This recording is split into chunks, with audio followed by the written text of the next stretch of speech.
네. 어 저는 이제 그 RWA와 토크니제이션에 관련해서 발표를 하게 된 18기 김조라고 하고요. 제가 지금 교정기를 하고 있어서 살짝 발음이 뭉개지는데 좀 양해를 부탁드리겠습니다. 일단 이 목차는 좀 이렇게 잡아 봤어요. 그래서 일단 실물 자산을 토큰화한다는 것에 대해서 조금 어떤 시각으로 이걸 바라보냐에 따라서 뭘 토큰화할 수 있는지, 또 토큰화했을 때 어떤 블록체인 위에 올려야 할지 뭐 이런 의사결정이 좀 필요해지는데,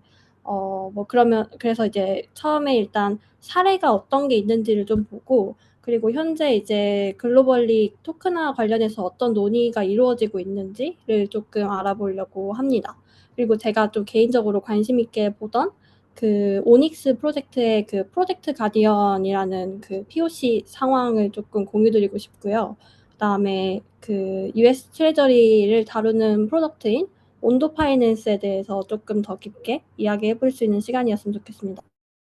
여기 목차에 좀 잘못 나와 있는데 비들에 대해서는 하지 못했고요. 온도만 하도록 할게요.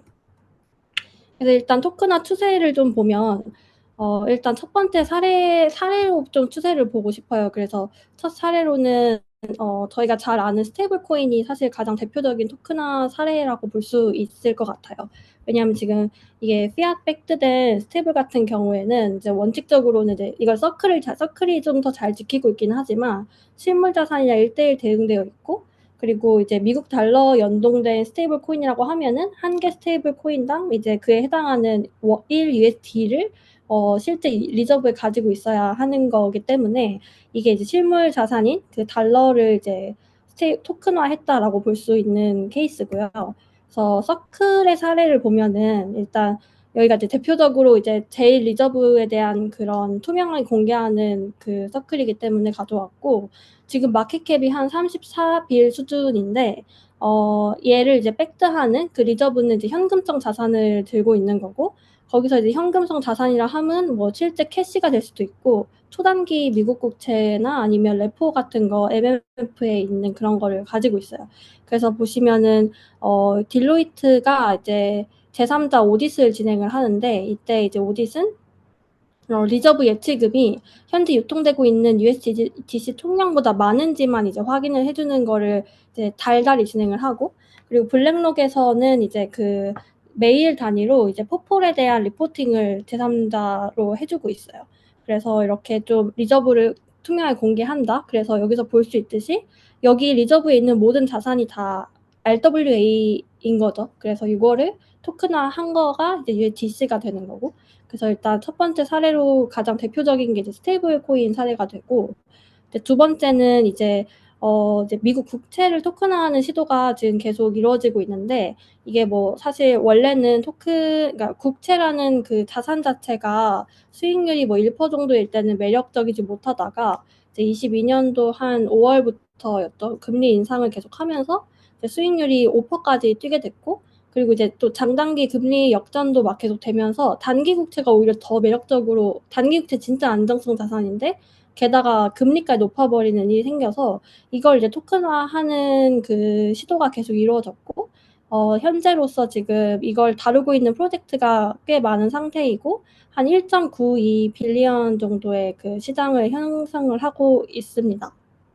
그 중에서 온도 파이낸스라는 곳이 이제 두 가지의 상품군을 가지고 있는데, 이걸 다 합한 그 마켓캡으로는 제일 높은 상태이고, 그다음에 이제 시큐리타이즈라고 하는 곳이 이제 블랙록의 비들 펀드를 뜻하는데, 여기가 이제 그 두 번째로 한 500 밀리언 이상 각각씩 하고 있는 상황이에요. 그래서 이게 사실은 일반인이 투자를 할 수 있다고는 하지만 뭐 그 기본적으로 가장 미니멈 투자가 한 2밀 정도? 한 20억 이상 정도를 들여야 하기 때문에 막 엄청 홀더가 많진 않지만, 그래서 이제 천천히 올라가고 있어요. 그리고 이 마켓캡은 이제 그런 식으로 올라가는 수치라는 거. 일반인들이 아닌 약간 좀 그 적격 투자자에 가까운 사람들이 이 자산을 구매했다라고 보시면 될 것 같아요. 그래서 미국 국채 같은 경우에 이제 인기가 많아지면서 프로덕트가 되게 많이 생산됐고, 얘네를 이제 크게 두 가지 기준으로 많이 분류를 하는데, 하나는 이제 그 트레디파이라는 전통 금융권에서 직접 자기들의 펀드를 토큰화한 그런 케이스가 있고, 다른 데는 이제 크립토 프로젝트 같이 보이는 애들이 이제 토큰화를 진행한 상황이 있는데 이제 그리고 그런 그 구분점이랑 또 하나는 펀드를 직접 매니징하는 경우 그리고 다른 하나는 이제 그런 펀드를 추종해서 그 펀드의 포지션을 사오는 경우 이런 식으로 분류를 할 수 있어요. 그래서 지금 보시는 유명한 뭐 이런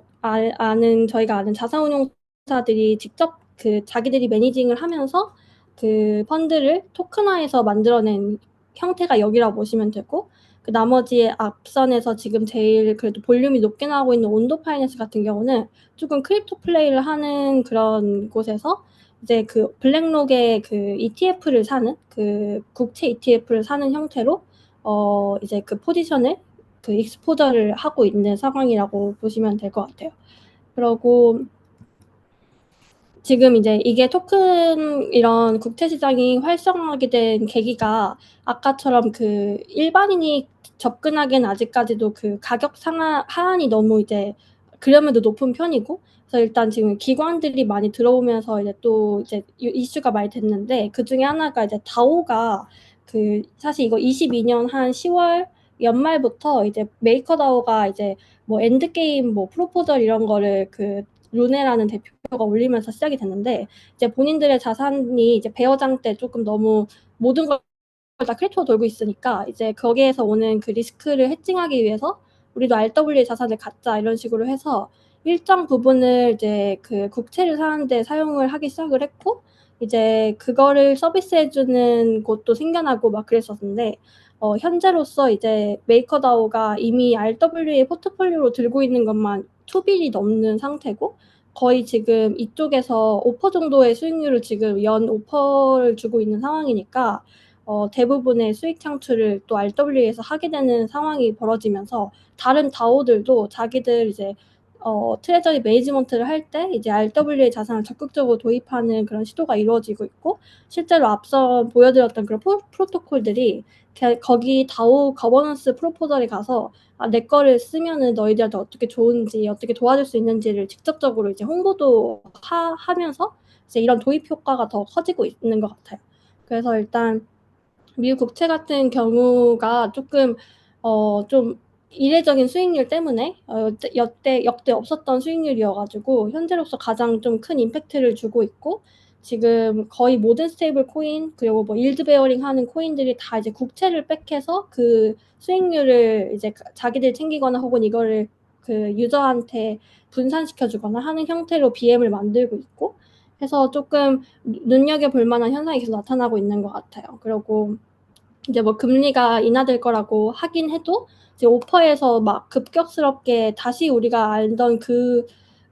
이 수익률이 막 뭐 0%대로 떨어지거나 이런 일은 없을 거라고 다들 생각을 하는 것 같고 그래서 이게 조금 단기적인 흐름이 아니라 좀 많이들 지금 진입하고 있는 상황인 것 같아요. 그리고 이제 세 번째로는 이제 테더가 6월에 공개했던 그 골드를 백한 상품이 있는데 이제 원자재 시장을 또 이제 RWA화가 이제 토큰화되고 있다. 원자재도 RWA이니까 이걸 토큰화하는 형태가 있고 테더가 지금 나서면서 조금 주목을 받고 있는 것 같아요. 원래 팍소스라는 회사에서 골드 상품이 있긴 했는데 테더가 출시한 지 얼마 안 돼서 여기를 거의 지금 2등으로 있긴 한데 좀 제치려고 하는 것 같고 그러니까 구조는 어떻게 되냐면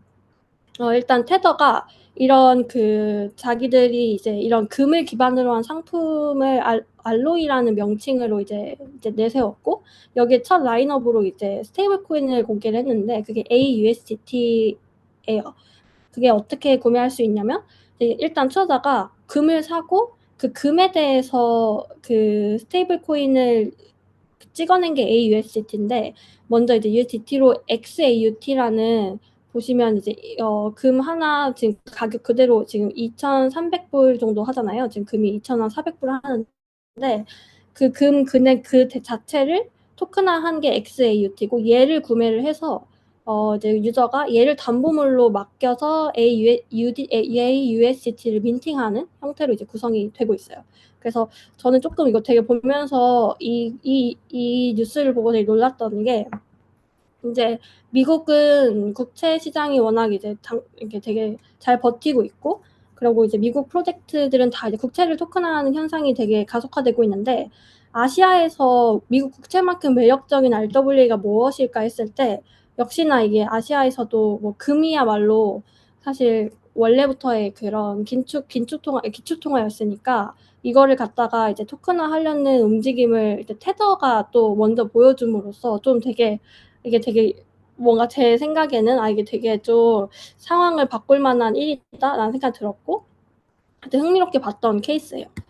그리고 마지막으로 이제 부동산이 있는데 이제 부동산의 가장 여기 이제 나오는 프로젝트들이 뭐 주장하는 거는 항상 이제 "유동성이 부동산은 항상 페인 포인트다." 이런 식으로 얘기를 하고 그러니까 리츠 같은 뭐 옵션이 있지만 그러니까 원하는 타깃 자산에 직접적으로 포지션을 여는 게 이제 부동산은 쉽지 않기 때문에 이제 결국 소유를 해야 되는데 이 큰 규모를 어떻게 다 소유하기는 어렵고 그래서 일단 뭐 케이스는 한 3개 정도를 봤는데 여기 나와 있는 그 그림은 리얼티 거고요. 근데 이제 제가 봤던 거는 이런 스틸웨이브라는 프로젝트였는데 여기서 최근에 이제 500 밀리언 정도의 펀드를 런칭을 하고 이제 미국 외 투자자들 대상으로 이제 최소 투자액을 50 밀로 토큰화해서 지분을 가져가게끔 하는 상품을 출시를 했어요. 근데 이제 여기가 왜 그렇게 했냐면 일단은 이 모든 거를 5 밀리언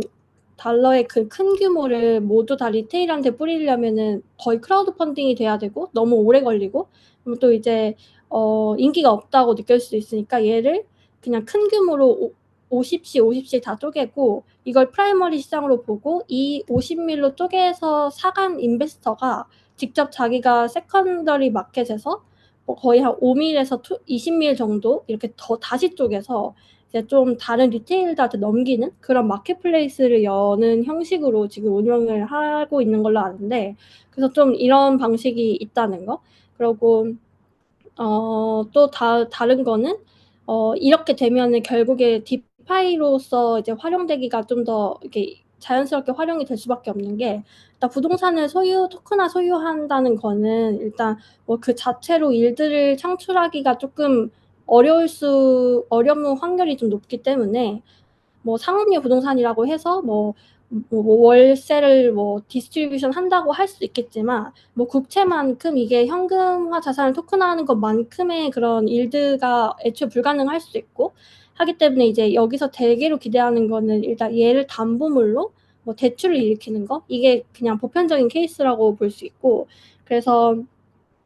부동산 소유권을 증서로 이제 디파이에서 담보대출을 일으키고 채무 디폴트 나면은 그냥 바로 청산이 돼서 이제 담보물이 그 빌려줄 랜더한테 넘어가게 되는 형태로 이제 운영을 하고 있는 것 같아요. 리얼티도 그렇고 프로피도 그렇고. 그래서 프로피 같은 경우에는 제가 이걸 직접 확인하지 못하는데 그러니까 CEO 인터뷰에서 본 거는 부동산을 파편화해서 소유권을 갖는 게 여기는 아니고 애초에 한 덩어리 그 자체를 한 명이 소유하는 형식으로만 가능하고 그 부동산 구매 시점에서 그 NFT가 소유권으로 발행이 되면은 그거를 담보로 이제 2 년간 11%에서 한 12%의 이자 수준으로 대출을 받을 수 있다. 이렇게 이야기를 하더라고요. 그래서 이 부동산도 이런 식으로 이제 이루어지고 있고 나아가서 일단 토큰화 사례를 지금 스테이블 코인 그다음에 국채 그리고 그다음 부동산 이런 식으로 봤는데 이제 이런 토큰화를 하는 데 있어서 각종 이제 프로덕트들이 어떤 고민을 하고 있는지 씬에서 어떤 논의가 오가고 있는지를 쪼끔 살펴봤어요. 그래서 일단 지속적으로 중요도 있게 나오고 있는 논의점이 크게 4 가지인데 하나하나씩 한번 보도록 할게요. 일단 이 permissioned랑 permissionless한 그거는 개념은 이제 프라이빗 체인이냐 퍼블릭 블록체인이냐로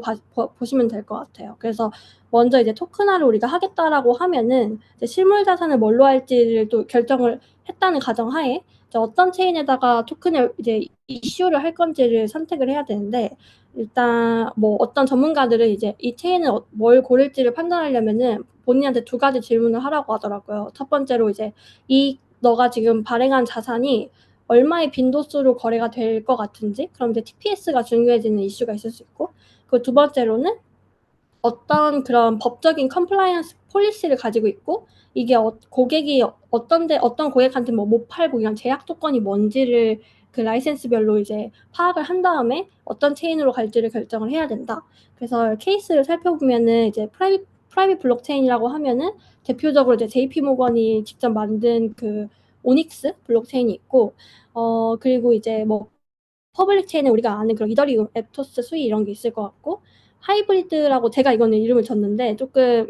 애매해서 그냥 하이브리드라고 졌는데, 약간 퍼블릭인 듯 프라이빗인 듯 중간에 경계에 있는 건데, 이제 아발란체의 스프루스라는 서브넷, 그게 이제 대표적인 사례가 될 수 있고요. 그래서 일단 각각을 선택했을 때 그 어떤 게 대표적인 장점이고 단점인지를 보면은, 일단 프라이빗 블록체인 같은 경우에는 본인의 그 조건대로 커스텀하게 제작을 했기 때문에 자기들 안에서는 빠르고 되게 효과적일 수밖에 없을 것 같아요. 그리고 밸리데이터도 이제 본인이 안에서 하니까 이것도 그 당연히 그런 비용 감소나 이런 게 될 수 있고. 근데 이제 그 단점은 이제 좀 그 뭐 웹3 디파이 생태계로서의 확장성은 되게 떨어진다는 거. 그래서 본인들이 이제 사일로로 고립되는 현상이 되게 강한데, 그래서 일단 뭐 이 프라이빗 블록체인을 활용해서 어떤 그 마켓에서의 시도가 있었냐고 하면은, 그 뒤에서도 설명드릴 이제 그 가디언, 프로젝트 가디언에서 했던 그 세 개의 블록체인을 연결해서 프라이빗 블록체인 3개 프라이빗에서 이제 각각의 시밀리스하게 이동할 수 있는 걸 한번 테스트해 본 결과가 있어요. 그래서 프라이빗 블록체인은 요 정도라고 생각을 해볼 수 있을 것 같고, 이제 하이브리드라고 하면은 그 예를 들어서 여기를 한번 다시 볼게요. 그 아발란체 서브넷을 한번 보면은 처음부터 이제 기업이 본인들이 쓰는 목적으로 프라이빗 체인을 만든 그 정도의 경우는 아니기 때문에 이제 퍼블릭 블록체인으로서의 상호 호환성도 염두가 되긴 하지만, 그 해당 체인을 도입한 기업이 본인 상품을 뭐 특정한 사람들만 거래할 수 있게 그런 제약을 두기가 더 쉽게끔 만들어졌다는 게 좀 장점일 것 같아요. 그리고 여기서 특정 사람이라고 하면은 이제 KYC를 어떤 걸 보면서 KYC를 했냐인 건데, 그래서 아시다시피 이제 각 프로젝트마다 어떤 국가의 이제 규제를 받느냐에 따라서 이제 어떤 클라이언트가 어떤 국적의 사람이 이걸 구매할 수 있고 없고가 결정이 되는데, 예를 들어서 미국 사람은 이 토큰을 살 수도 거래할 수도 없게끔 하고 싶으면 어떤 거래든 이제 시작하기 위해서 이제 KYC를 먼저 거치는 건데, 그럼 이제 원하는 조건의 그 유저만이 이 해당 상품을 구매할 수 있게 되겠죠. 그래서 전통 금융권의 규제를 좀 지키면서도 그 토큰화 사업을 하고 싶은 그런 케이스들이 아발란체의 그런 서브넷을 조금 채택을 하는 형태가 지금 많아지고 있는 것 같아요. 그래서 뭐 물론 근데 이게 그 퍼블릭 블록체인을 이제 계속 만드는 이런 씬에서는 이걸 엄청 좋게만 보지도 않는 게, 실제로 이제 한 9개월 전에 토큰2049 싱가포르에서 그 에토스 파운더랑 스위 파운더가 이제 아발란체 서브넷의 그런 그 개념을 왜 만드는지 모르겠다 이런 식으로 뭔가 좀 이렇게 신경전이 오갈 정도로, 이제 이게 거의 이제 블록체인을 빌딩하는 사람들은 퍼블릭 블록체인을 가장 핵심으로 보는데, 이걸 좀 애매하게 엔터프라이즈용으로 푸는 것에 대해서 조금 그런 반감을 갖는 그런 신의 그런 생각도 있는 것 같아요. 그래서 근데 그럼에도 불구하고 이제 도입 사례는 계속 늘어나고 있고, 실제로 그 리퍼블릭이라고 미국의 크라우드 펀딩도 하고 뭐 다양한 거를 하는 그런 핀테크 스타트업이 아발란체 서브넷을 이제 도입을 하게 되는데, 그때 이제 이걸 왜 도입했냐에 대한 이유로 이제 프라이빗 마켓의 이제 접근성도 다 가져가면서, 일단 나중에 추후에 이거를 결과적으로 얘가 이제 기본 자체는 퍼블릭 블록체인이니까 어떻게 활용처가 있을 거라고 생각하기 때문에 도입을 했다, 뭐 이런 식으로 이야기를 할 정도로 뭐 어쨌든 적극적으로 지금 도입이 되고 있는 상황이에요. 네. 그리고 마지막으로 이제 퍼블릭 블록체인 같은 경우에는 장점으로는 당연히 이제 이게 가장 지금 이더리움의 그 웹3 자산이 가장 많으니까 크립토 리퀴디티는 가장 크고, 그리고 디파이로서 레고를 쌓을 수 있는 방법도 더 많고, 그다음에 이제 이게 상호 호환될 때 이제 더 큰 리퀴디티를 가져올 수 있는 거가 이제 장점이고, 근데 이제 단점으로는 여기 이 두 가지 체인이 나온 이유가 단점이기도 합니다. 그래서 유저가 이제 뭔가 제약사항 없이 다 들어올 수 있고 하기 때문에 컨트롤권이 그쪽 기업에게 없는 거, 그게 이제 단점으로 볼 수 있지만, 그럼에도 불구하고 블랙록의 비들이랑 뭐 프랭클린 템플턴의 벤지 이런 게 지금 이더리움에서 작동을 하고 있는 상황이에요. 네. 그리고 이제 인프라스트럭처에 대해서도 이제 이야기를 많이 하는데, 예를 들어서 이제 우리가 이런 기관들이 실제로 그 어답션이 이루어지고 잘 활용되기 위해서는 어떤 인프라를 지금 빌딩하고 있어야 하냐 이런 건데, 거기서 이제 좀 선두로 이런 걸 제안하는 곳이 이제 코인베이스이고, 코인베이스는 이제 본인들이 거래소이다 보니까 이미 KYC가 끝난 유저들이 있고, 그 온보딩된 유저들이 그 이들을 대상으로 이제 기관들이 여기서 뭔가를 할 수 있도록 그 베이스 체인에다가 기관을 온보딩하고, 그리고 이제 그 고객한테는 KYC된 정보를 유저가 셀프 호스티드한 그 지갑에 연동해서 추후 그 온보딩의 서비스를 그 KYC 그 정보 바탕으로 접근할 수 있도록 하는 그런 기능을 추가 툴을 적용하고 있고, 또 이제 베이스 체인을 론칭한 만큼 그래서 온체인에서 다양한 활동을 할 걸로 좀 보여지고 있어요. 그 외에도 이제 브릿지나 좀 자금이 잘 흐를 수 있는 그런 툴을 계속해서 제공하고 있는 상황으로 보여져요. 그리고 이더리움의 그 EAS라는 게 있는데, 그 어테스테이션이 완료된 지갑만 접근 가능하도록 퍼미션된 앱을 빌딩할 수 있게 돕는 툴로 보시면 되고, 솔라나도 토큰 익스텐션이라고 해서 발행 단계부터 그 KYC를 해서 규제를 이제 본인들이 필요한 규제를 준수하면서 디파이를 할 수 있게끔 하는 툴을 발표를 했고, 체인링크는 여기서 이제 크로스체인 간의 상호 운용성, 여기서 뭐 솔라나도 뭐 이런 걸 만들었고 이더도 만들었으면 그 안에서 이런 자산들이 흐를 수 있도록 그 상호 운용성을 좀 강조하는 형태로 지금 이제 계속 기술 발전을 하려고 하는 걸로 보입니다. 네. 그리고 그 다음 논의되고 있는 토픽 중에 하나는 이제 이 상품을 RWA 토큰화된 상품을 기관 그 대상으로 타겟을 할 것이냐 아니면 리테일을 타겟을 할 것이냐 이런 건데, 최근에 이제 골드만삭스가 그 연말까지 그 3개 정도의 그 토큰화된 어떤 상품을 출시할 거다라고 이제 발표를 했는데, 거기서 말하는 게 이제 근데 이 상품은 리테일은 아니고 그러니까 기관용으로 만들어질 거다. 그리고 심지어 퍼미션드 블록체인, 그러니까 이제 프라이빗 블록체인으로 할 거다라고 했어요. 그래서 이제 이렇게 방향이 좀 달라지는데, 블랙록 같은 경우는 지금 나와 있는 비들이나 뭐 프랭클린 템플턴의 이 벤지 토큰을 가진 이 프로덕트, 얘네들 같은 경우에는 리테일을 좀 타겟을 해서 나온 거거든요. 그래서 조금 이런 그 시장을 어떤 데를 타겟할까지에 따라서도 좀 방향이 달라진다. 그리고 여기서도 신기하게 블랙록이랑 여기는 다 이제 퍼블릭을 블록체인을 사용을 했고, 골드만은 그 기관을 타겟한다고 하고 이제 그 기관을 타겟하면서 프라이빗 블록체인을 쓰는 형태를 좀 보면은 이게 방향이 어떻게 되는가를 조금 볼 수 있는 힌트가 될 것 같아요.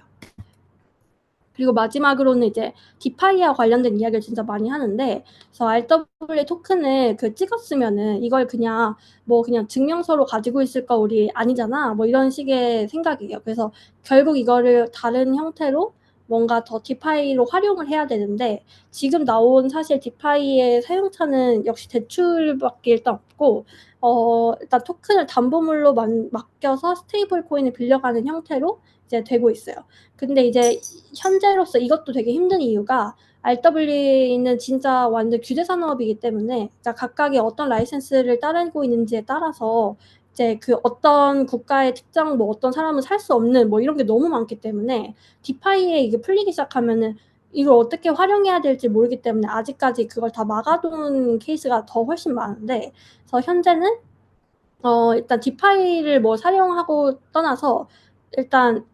이거를 전송 가능하냐 안 하냐도 좀 디파이가 갈 수 있다라는 그 좀 전제 조건으로 전송이 일단 되는 토큰이냐 안 되냐를 보는 것 같아요. 그래서 일단 뭐 그 RW 프로토콜들이 자기들 화이트 리스트된 지갑 주소를 해놓고 이 지갑 간의 전송을 가능하게끔 해놨다든지 뭐 그런 경우가 있고, 아니면은 이거는 그래도 어쨌든 내가 자유롭게 전송 가능하게끔 만들어 놨다든지 이런 식으로 갈리고 있어요. 그래서 지금 자유롭게 전송 가능한 거는 팩트 파이낸스의 토큰밖에 없는 걸로 저는 알고 있는데, 여기는 이제 자기가 토큰을 셀프 커스터디를 해서 이렇게 자유롭게 전송하고 뭐 디파이에 풀도 만들고 뭐 다 할 수 있어요. 근데 뭐 딱히 그런 유즈 케이스는 지금까지 없는 상태고, 일단 가능하게끔은 설계를 해놨다 이렇게 보시면 될 것 같고, 그리고 이제 디파이를 실제로 활용하고 있는 곳에서는 직접 본인들이 프로토콜 만들어서 활용하는 케이스가 지금 유일한 상태예요. 그래서 온도 파이낸스 같은 경우는 이 OUS라는 그 토큰화 국채 토큰화한 그 토큰을 이제 플럭스 파이낸스라고 본인들이 이제 컴파운드 V2를 포크 떠서 만든 랜딩이 있는데, 거기서 담보물로 사용하게끔 하고 있어요. 결국에 이제 화이트 리스트된 사람들만 할 수 있게끔 한 거죠. OUS를 갖고 있는 거라는 거 자체가. 그리고 메이플 파이낸스라는 것도 최근에 이제 담보 랜딩 기능을 하기 시작하는데, 원래는 이 팀이 TB를 좀 똑같이 온도처럼 이제 국채 토큰을 토큰화해서 이제 만드는 팀이었다가, 이제 경쟁이 너무 치열해져서 TBL은 좀 안 오르고 해서 이걸 피봇을 한 게 이제 블랙록이랑 프랭클린 텀플턴의 이제 토큰화된 상품을 담보물로 대출을 받게끔 하는 랜딩 기능으로 피봇을 했어요. 그래서 이런 또 디파이 사용처가 나오고 있다로 보시면 될 것 같고, 나아가서 조금 아까 그 프라이빗 블록체인에서 언급됐던 그 JP 모건의 오닉스가 이제 참여한 프로젝트 가디언의 POC에 대한 이야기를 조금 드리고 싶어요. 그래서 얘는 일단 뭐냐면은, JP 모건 블록체인 자회사가 이제 오닉스라는 곳이고, 여기가 이제 자사운용사 두 곳이랑 뭐 위스덤 트리, 아폴로 이런 곳이랑 싱가포르 통화청이 함께해서 이제 진행한 POC고, 이제 온체인으로 포트폴리오 관리가 진짜 되냐 이런 거예요. 그리고 본인들의 프라이빗 블록체인 안에서 이게 되게 심리스하게 매니징이 되냐, 그리고 그렇게 되었을 때 얼마만큼 가격이 비용이 뭐 절감이 되는지 효율적인지를 좀 테스트하려고 만든 POC였고, 그러니까 목표 자체는 이제 포폴 매니저들이 여러 블록체인에 흩어진 펀드 토큰으로 구성된 이제 대규모 포트폴리오를 되게 쉽고 빠르게 구성하고 관리할 수 있게끔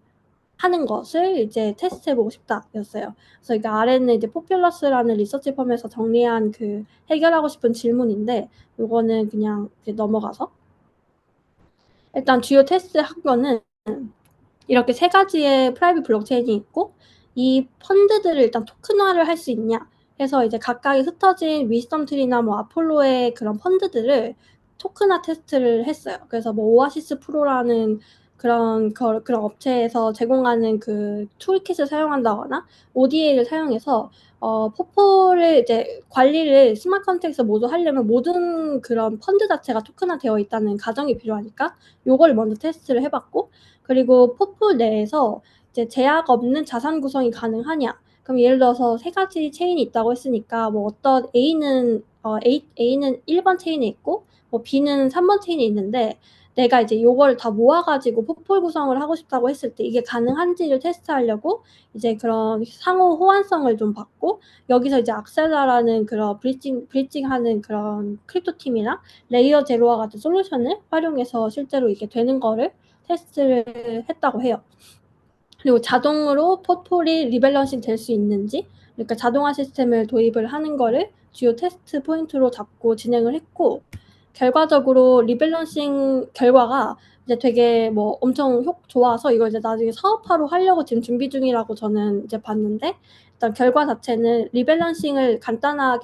훨씬 간단하게 할 수 있었다고 해요. 예를 들어서 10만 개 포폴의 리밸런싱을 한다고 했을 때 거의 뭐 사람이 매뉴얼리 하면은 3,000단계가 필요하면은 이제 요거는 몇 번 클릭으로 바로 리밸런싱이 됐다 이렇게 얘기를 하고, 그다음에 또 그 매뉴얼하게 운영할 때 포트폴리오부터 발생하는 현금 손실이 있는데 그게 이제 연간 18% 감소했다. 그게 이제 스마트 컨트랙트를 이용해서 가능했다나, 그리고 이때 절감한 이 비용을 다시 엔드 인베스터한테 돌려주게 됨으로써 결국 이제 그 투자자의 동기부여는 더 강해질 수밖에 없는 그런 구조가 테스트가 됐고, 그 나아가서 이제 토큰화가 이제 자산운용 산업 자체에 이제 더 큰 수익 기회를 제공할 수 있다는 것을 좀 여기서 이제 기회를 봤다 이러는데, 첫 번째로는 이제 전통 이제 그 원래 있던 뭐 아까 국채도 토큰화되어 있고 이러니까 에셋 매니저들이 이제 담아야 할 그런 자산들이 토큰화된다고 가정만 해 보면은 요거를 하나의 그 비이클에서 다 하다 보니까 이제 그 수익이 더 비용도 절감되고 그렇죠. 그 수익이 증대되는 효과가 있고, 그다음에 또 이거가 이제 앞에서 보듯이 현금 손실이 애초에 줄 수밖에 없는 구조를 짤 수 있어져서, 그래서 이제 더 많은 투자자들이 더 커진 그 수익률을 보고 접근을 할 수 있다. 그래서 요게 결과적으로는 산업을 키우는 그런 트리거가 될 거다. 요런 결과를 좀 발표를 한 거를 봤어요. 그래서 이게 테스트 결과가 생각보다 되게 좋아서 요걸 사업화를 하려고 한다고 저는 봤고, 그래서 지금 이걸 하면서 생각이 든 게 그 골드만삭스가 하는 그 퍼미션드 블록체인이 이제 JP 모건의 오닉스를 사용하는 건가 싶은 생각도 들었어요. 근데 그건 아직 잘 모르겠고. 네. 그러고 이제 나아가서 그 US 트레저리 사례도 하나 가져왔는데, 이제 온도 파이낸스라는 곳이 제일 흥미로워서 가져오게 됐고, 여기만 유일하게 디파이를 할 수 있는 프로젝트예요, 현재로서. 다른 데는 그냥 국채를 토큰화해서 된 국채를 사오고 그 토큰이 이제 그 일드가 이제 거기에서 알아서 자동으로 붙어서 언제든 리디임할 수 있게끔 하는 구조를 제공한다면은, 이제 온도는 그거 플러스 알파로 그걸 담보로 이제 뭔가를 해볼 수 있는 거를 제시를 하고 있어요. 그래서 일단 두 가지 상품이 있는데, 하나가 이제 USDY라는 거고 하나가 OUSG라는 토큰인데, 앞선 그 토큰